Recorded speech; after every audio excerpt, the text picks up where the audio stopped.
Let's go into budgets a little bit, because this stuff's not cheap. I see it all the time. I'll ask somebody, what'd you pay to build this restaurant? $1.5 million. Really? So you're in the pizza sector, which the customer knows that if they buy a pizza without a coupon, they're an idiot. So now you're in the game of having to do a large pizza pie for almost half of nothing. And you're in a building that costs you $1.5 million? Or you're in a lease from a landlord that costs you $18,000 or $20,000 a month? Okay, there is no way the financials on that's going to add up.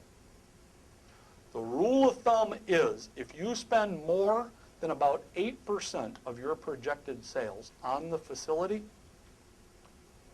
you're going to have a difficult time making money. Now, there are some that are 10 and 11.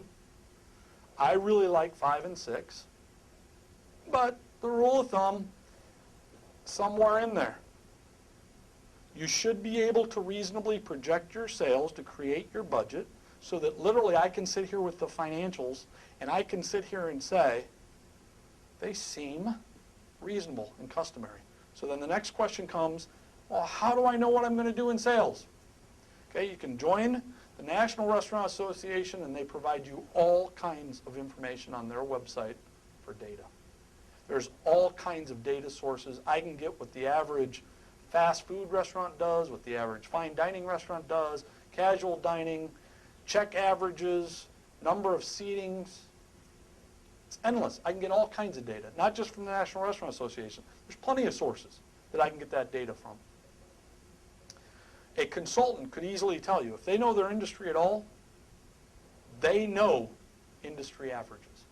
They're going to be able to tell you what the average hamburger restaurant does.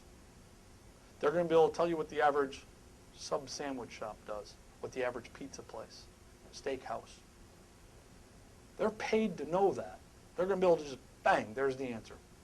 They'll also be able to back it up with data from all these data sources.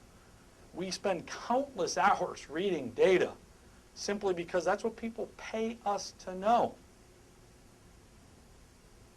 Well, that information should all be accessible to you. By the way, if you get the right accountant that has restaurant experience, they'll already know that. Again, if you think a sub-sandwich shop is going to do $3.5, $4 million in sales, you're wrong.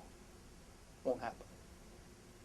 Now, is that to say there aren't sub-sandwich shops in the world that don't do that? Yeah, there are some that do, but it's an exception, not the rule. So you got to be able to build a budget. Well, so then it comes down to how much should my sales be based on the concept I'm in and the part of the country I'm in or the part of the world I'm in. How much should my cost of food be? How much should my cost of labor be? How much should my cost of facilities be? You should build that budget all the way down to the bottom. So you literally see all of your expenses and your profit and loss before you even think about opening a restaurant. Well, so that would come back to when people call us and say, I've already found the site. Well, have you done the business plan? No. How do you know if the site is affordable based on the business plan? That's why they fail. They bought the site before they knew if they could afford it, or at least they're thinking they want to buy the site before they know if they can afford it. Corporations, national chains, think in terms of percentages. When you talk to their executives, a lot of times you'll hear them talk percentages. Food cost percent is this, labor cost percent is that, my percent of repair and maintenance is this, my cost for the facilities percent is that. Entrepreneurs talk dollars. I can't spend percentages. I can only spend dollars. That's not to say I don't know the percentages. Yes, I know what my percentage of food cost is, and I know what it should be.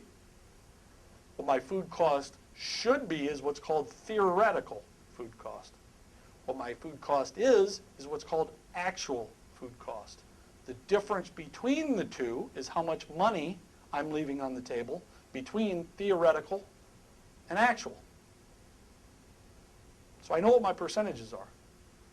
But an entrepreneur thinks in terms of dollars and cents, because I can only spend dollars and cents. A lot of times we see independents that don't have budgets. Rarely do we see national chains that don't have budgets. For the most part, a national chain has a budget. Independents, for the most part, don't. If independents would like to make more money, do a budget. I run a small business. I have my staff, I have my office expenses, I have my overhead. I literally, and I'm not teasing, I do a budget every week. I literally know my weekly expenses. I literally know my cash flow every day.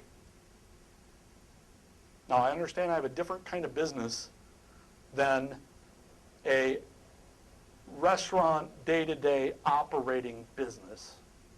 I have a different kind of business. I understand that.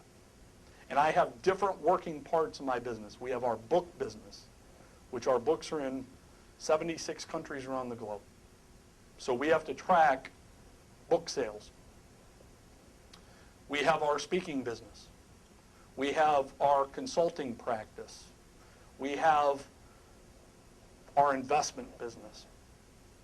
So I have different aspects of my business. I understand that. But I think the key I'm wanting to teach you is the biggest, most successful restaurant chains in the world create budgets. What would make an independent think they shouldn't? They should. No way around it. They should control, micromanage every little number.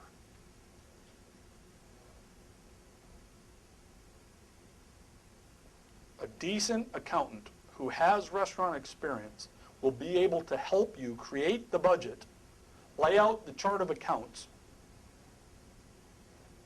determine the theoreticals, what you should be running, provide you industry averages. And if that accountant doesn't have that information, a restaurant consultant certainly would.